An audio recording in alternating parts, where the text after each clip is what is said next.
पूरी तरह तैयारी जहां यूक्रेन को पटखनी देने के लिए इस वक्त रूस की तरफ से की जा रही है, तो वहीं युद्ध के मैदान के बीच भी जो रूस है और साथ ही साथ उसके साथी सैनिक कैसे बड़ी जो है वो यूक्रेन को पटखनी दे रहे हैं। बड़ी अपडेट आपको दे रहा हूं, बड़ी अपडेट कुर्स्क में, जहां पर यूक्रेनी सैनिकों की तरफ से बड़ा हमला यहां पर किया गया है, जहां यूक्रेन सैनिकों को निशाना बनाया गया है। कुर्स्क में बताएं कि उत्तर कोरिया के सैनिक लगातार अटैक यहां पर करते हुए नजर आ रहे हैं। और ये जरा तस्वीर जरा फुल फ्रेम दिखाइए, जिसमें आखिर किस तरीके से बड़ा टारगेट यहां पर किया गया है।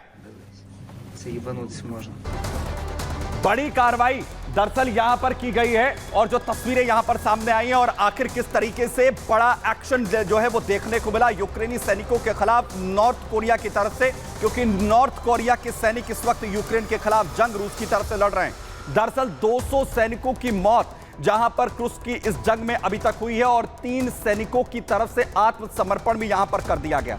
वहीं एक टैंक पूरी तरीके से बर्बाद करने की भी जानकारी यहां पर सामने आ रही है। आपको बता दें कि अमेरिका निर्मित ब्रेडली लड़ाकू वाहन जिसे नष्ट इसमें कर दिया गया है, इसके अलावा एक लड़ाकू बख्तरबंद वाहन जिसे भी तबाह इस जंग में कर दिया गया नॉर्थ कोरिया के सैनिकों की तरफ से। और कई जो यूक्रेनी सैन्य वाहन हैं उन्हें खासा नुकसान भी इस युद्ध में पहुंचाया गया है नॉर्थ कोरिया के सैनिकों की तरफ से, क्योंकि नॉर्थ कोरिया अब खुलकर कहीं ना कहीं इस युद्ध में इस वक्त संभल कर आता हुआ नजर आ रहा है रूस के समर्थन में। और सबसे बड़ी बात यह है कि अब ये युद्ध जो है वो और भी ज्यादा खतरनाक मोड में जाता हुआ इस वक्त यहां पर दिख रहा है। वहीं युद्ध के अगले मोर्चे की ओर आपको लेकर चल रहा हूं और आपको बताने जा रहा हूं कि आखिर सीरिया में क्या कुछ चल रहा है, क्योंकि सीरिया में इजरायली आहट है और घबराहट हिजबुल्लाह के अंदर देखने को मिल रही है, क्योंकि इजराइल अपनी उसी स्ट्रैटेजी पर काम कर रहा है कि अब उसे मिडिल ईस्ट में किसी भी तरह से इजराइल को पूरी मजबूती यहां पर देनी है और हिजबुल्लाह समेत जो तमाम प्रॉक्सीज हैं ईरान की, उन्हें आखिर कैसे खत्म कर देना है। आपको सबसे पहले तस्वीरें यहां पर दिखा रहा हूं, क्योंकि सबसे पहले जो तस्वीरें इजराइल की तरफ से बड़ी कार्रवाई की सामने आ रही है सीरिया में, दमिश्क में इजराइल की तरफ से बड़े हमले लगातार चल रहे हैं, बड़े हमले एक के बाद एक बड़े टारगेट। जरा फुल फ्रेम दिखाइए।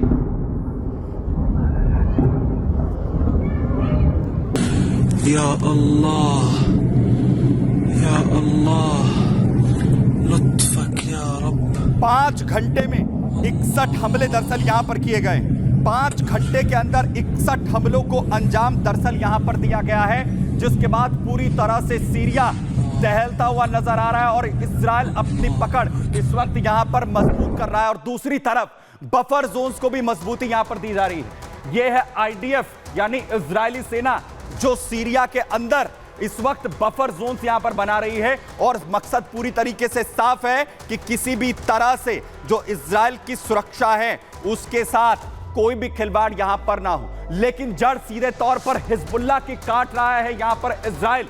और नईम कासिम हिजबुल्लाह चीफ आखिर कैसे घबराया हुआ, जरा सुनिए। सीरिया के पूर्व राष्ट्रपति बशर अल असद के पतन के बाद से सीरिया से लेबनान तक के प्रमुख आपूर्ति मार्ग बंद कर दिए गए हैं।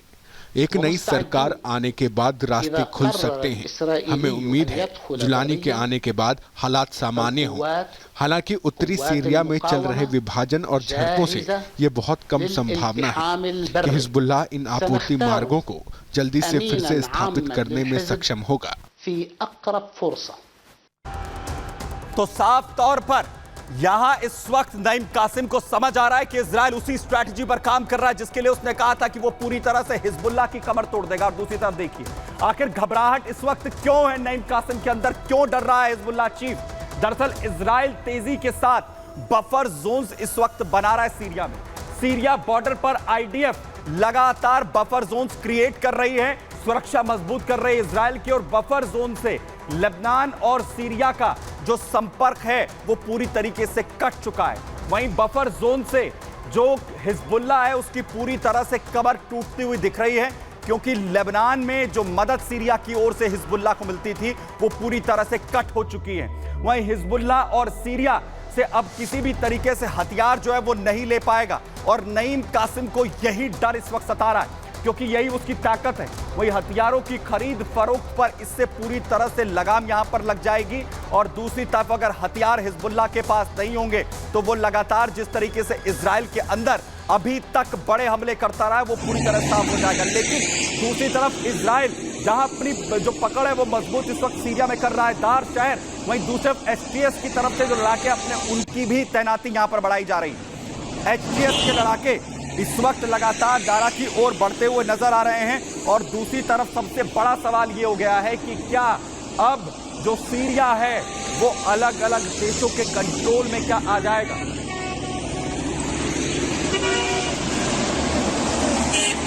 तो क्या सीरिया के अलग अलग टुकड़े यहां पर हो जाएंगे, क्योंकि एक तरफ जहां इजराइल लगातार अपनी पकड़ मजबूत कर रहा है, दूसरी तरफ तुर्की हो या फिर ईरान हो, वो भी लगातार ये कोशिश करते हुए नजर आ रहे हैं। लेकिन जो हालात इस वक्त सीरिया के अंदर हैं वो क्या बन रहे हैं जरा मैं आपको यहां पर बता रहा हूं। दरअसल देखिए, तुर्की आप देख रहे हैं सेंटर के अंदर, एक तरफ जहां ईरान पूरी तरह से कोशिश में है कि असद को जिस तरीके से अपने कंट्रोल में किया था, सीरिया के अंदर वो जो कंट्रोल है वो खत्म यहां पर ना। 5 देशों से बॉर्डर दरअसल यहां पर साझा करता है सीरिया, जिसमें चारों ओर इस वक्त दबाव जो है वो बढ़ता हुआ दिख रहा है। वहीं गोलान हाइट्स की ओर से इजराइल अपने कब्जे को लगातार यहां पर बढ़ाता हुआ नजर आ रहा है। वहीं असद सरकार समर्थक ईरान की जो पकड़ है वो लगातार कमजोर अब होती हुई दिख रही है। अमेरिका और साथ ही रूस सीरिया जंग में अब बड़े प्लेयर के तौर पर हैं और रूस को अपने कदम अब पीछे खींचने पड़ रहे हैं। वहीं अमेरिका की जो ताकत है वो इजराइल के बढ़ते सीरिया के अंदर दबाव के बाद और ज्यादा मजबूत यहां पर होती हुई दिख रही है। लेकिन रूस यहां पर हार मानता हुआ नहीं दिख रहा है, क्योंकि जुलानी ये कह रहा है कि वो रूस के साथ अपने संबंधों को नॉर्मल करने की ओर कोशिश कर रहा है। बड़ी अपडेट आपको यहां पर दे रहा हूं। एचटीएस नेता अल जुलानी की तरफ से बड़ा बयान यहां पर दिया गया है। उसका कहना है कि नए रिश्ते बनाने का मौका हम रूस को यहां पर देना चाहते हैं। रूस के साथ जो संतुलन बनाने की कोशिश यहां पर की जा रही है, और सबसे बड़ी बात यह है कि जो हालात हैं उसमें रूस जो है क्या सीरिया के अंदर अपनी ताकत यहां पर बढ़ाने की जो उसकी कोशिश है वो जुलानी के जरिए भी यहां पर पूरी हो सकती है। यानी सीरिया के अंदर अलग अलग देशों का जो जमावड़ा है वो ये बता रहा है कि सीरिया के हालात अभी सुधरने वाले नहीं है और ये लड़ाई अब ताकत की, महाशक्तियों की होने जा रही है। संग्राम एक छोटे से ब्रेक के लिए यहां पर रुक रहे हैं, फौरन लौट।